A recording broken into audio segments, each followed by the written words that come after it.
Next on Worcester News Tonight, as Memorial Day approaches, a powerful message is delivered to students by the family of a fallen Northborough soldier.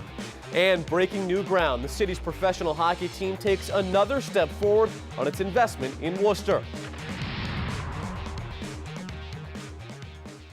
Good evening. Thanks for joining us. I'm Tim McCone. Those stories in just a bit, but we begin tonight with Lieutenant Governor Polito. She's the latest Massachusetts leader to weigh in on the growing debate about the legalization of marijuana in the state of Massachusetts. This week, the Worcester County District Attorney revealed the driver of the car that struck a state trooper's vehicle and killed the trooper had THC in his system, and that the driver had visited a legal marijuana dispensary. The new information added to the growing debate over the legalization of the drug. Earlier this week, Governor Charlie Baker spoke out against legalizing marijuana, and today, Lieutenant Governor Polito echoed those thoughts. Massachusetts to move forward with that question, and we've seen what's happened to Colorado by legalizing recreational marijuana. It's having a devastating impact not only on their economy, but also really taking up a lot of government resources to have to regulate the industry. Law enforcement can't keep up with it, and it's really set them back in many ways. A blunt message from Uxbridge Police to the people who left needles, cotton swabs, and other trash in the middle of a town street. Uxbridge Police took to Facebook with a stern message saying whoever did this is no longer welcome in their town. Then the message went on a step further, saying the addicts have three options: arrest, treatment, or death, and that they should choose correctly. Some residents say the honest approach is necessary in order to deal with the ongoing epidemic. Just direct. That's the way it should be. They're being very direct. They're being forthcoming. They're not trying to hush it up. It is what it is. It's time to approach it and deal with it in a strong manner. Let these people know that something's got to be done. Police are still looking for whoever dropped the needles and trash in the streets. A groundbreaking today for a new $18 million hockey rink in Worcester's Canal district. The two-rink facility is scheduled to be open in August of next year. Our Rosalind Flaherty was there and has the details. A ceremonial groundbreaking marks the start of an $18 million hockey rink facility in Worcester's Canal district. For me, it's a source of pride, and to see something actually come to fruition after such a long time is amazing. The building will house two rinks, locker rooms, and 40,000 square feet of retail space. The Worcester Railers Hockey Club will practice here, and the facility will host games and practices for local schools and hockey organizations. Ask any hockey dad what this means for Worcester. They will tell you about the scarcity of ice time, the earlier late night practices, and the long drives to the rinks. This will end when this building opens. The property was once an industrial complex. The city and state will contribute more than $2.5 million to clean up the land. We're standing on a brownfield. I mean, it's been basically sitting here for 10 years. You know, and I think this to me is a perfect use of a contaminated area. We're going to clean it up and put this facility. It's going to bring people to this area. Not only will people enjoy this new ice rink facility, but it will also be an economic driver for the Canal District. Bring people downtown Worcester. Is going to bring people to the Canal District where they'll eat at our restaurants, learn about the history of the Canal District, you know, and help economic development in this part of the city. Developers say the new facility will generate about $3.5 million for the economy and draw 50,000 people to the area each year. It's expected to be completed in August of 2017. Rosalind Flaherty, Worcester News Tonight. Also today, the president and general manager of the Worcester Railers, Toby O'Brien, announces he has a new job. He's resigned to take a job with the National Hockey League. Now, the Railers are looking for a new general manager, but they promoted Mike Myers to team president. On the one hand, I'm very sad to see him go.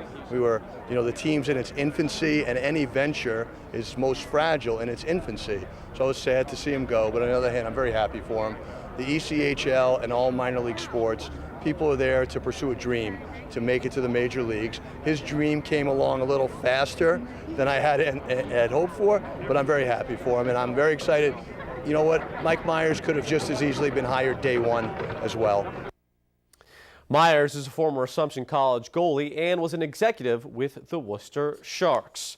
Worcester City Manager Ed Augustus wants the City Council to make an emergency ordinance to catch people illegally using ATVs and dirt bikes. He says the city will have a zero-tolerance policy.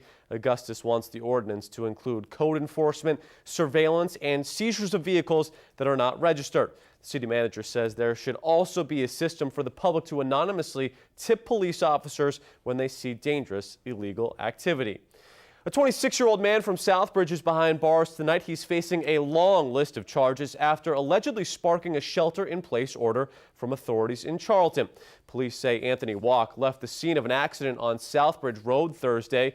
He was later seen on this home surveillance system running around the property. Homeowners immediately called police. Walk was arrested in the front yard. Police say the car he was driving was stolen. Among the charges he faces are driving without a license and receiving stolen property. Prosecutors say he had another open case for breaking and entering. He's being held without bail. The driver he is accused of hitting was taken to the hospital. No word yet on their condition. A ceremony set to be held Saturday at the Korean War Memorial to honor a fallen hero. Sergeant Victor Irvin Galarani of Grafton went missing in action during the Korean War. His remains have never been found. His name was omitted from the memorial originally, likely because of confusion about his residence. Last year, his family reached out to the Korean War Memorial Committee, and after a review of materials, the committee unanimously voted to add Galarani's name to the memorial. The ceremony will be held tomorrow at noon. Students in Southborough learned a valuable lesson Friday morning. Families of those who were lost in war shared memories of their fallen heroes. Today's event is part of a larger effort to honor those lost in the global war on terrorism. Our Patricia Nicholas has more. A local organization for people who have lost members of their family as they served for our country is reminding people what Memorial Day really means. It really is no happy Memorial Day. Lindsay Arsenal lost her older brother Brian in September of 2014. He was killed while serving in Afghanistan. Lindsay says it still doesn't feel real to her. You're getting news that just changes your life completely, and I think that takes time to kind of sink in and to process the whole thing, and I think I'm still in the process of doing that right now. Today, Lindsay and her family spoke to middle school students in Southborough. They wanted them to know what Memorial Day really means. And some students say they actually never put too much thought into it until now. More than just a day off of school, and that it means a lot. But now after this, I can really appreciate all the veterans and the people who fight for the freedom of our country. Lindsay's family works with Massachusetts Fallen Heroes, a local organization for families who have lost servicemen or women. She says it has helped her and it can help other families as well. A lot of the same emotions going on, and so for people who aren't involved, I'm a huge advocate to find that organization that will support you and help you. Friday's educational event kicks off Patriot Week for the Arsenals and Massachusetts Fallen Heroes. The organization will dedicate a memorial to all who have died in the global war against terrorism since 9/11. Patricia Nicholas, Worcester News Tonight. The Worcester County Sheriff's Office K-9 unit is being recognized for their use of shelter dogs for law enforcement and narcotics detection. Friday, the office was awarded a $30,000 grant from the Petco Foundation. The money will be put towards the K-9 unit, which is made up of 4 dogs. It will help provide many things, including narcotic training and a new 2,200 square foot kennel and exercise pen for the dogs. And really believe that this particular relationship that the Worcester County Sheriff's Office has in the community with their local shelter partner is a model for all other law enforcement agencies across the country. When you run a correctional facility, it's an ongoing battle, 24/7. People will always try to sneak things in. Our job is to stop that. And I can tell you, since we've started our narcotics canines, the amount of drugs that have been attempted to be snuck in a facility has dropped dramatically because the word is out that these dogs work hard and they work well. Sheriff Lou Evangelitis says the 4 dogs were adopted. Some were homeless before. He says the dogs are highly trained and sophisticated. A local Eagle Scout is in the final stages of a project. He helped collect more than 60 bikes to donate to the Auburn Youth and Family Services. Our Brittany Schaefer has his story.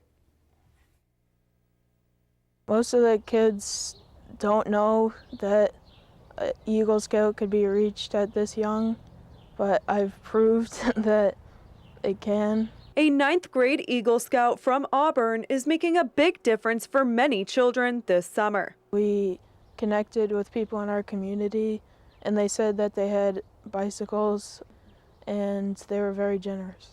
Ganong had a goal of collecting 50 bicycles. So far, he has reached 70.